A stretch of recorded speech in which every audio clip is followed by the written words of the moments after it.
తాజాగా జరిగిన పేలుడు మొన్న కరాచీ మీదకే జరిగిన దాడి. తెహ్రీక్ ఈ తాలిబాన్ పాకిస్తాన్ వాళ్ళు సైనిక స్థావరం మీదనే దాడి చేశారు.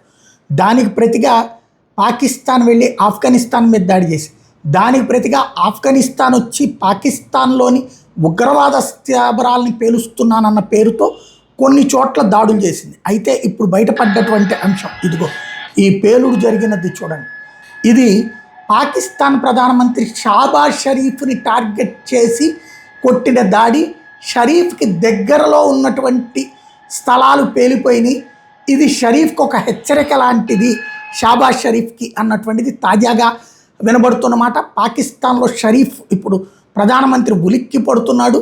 ఈ దాడితో తననే టార్గెట్ చేశారంటూ ఇప్పుడు విషయం సమాచారం అందడంతో ఉలిక్కి పడుతున్నటువంటి షరీఫ్ ఆఫ్ఘనిస్తాన్ బారి నుంచి లేదా తాలిబాన్ల బారి నుంచి తనని ఎవరు రక్షిస్తారో అర్థం కాక తల పట్టుకుంటున్నాడు.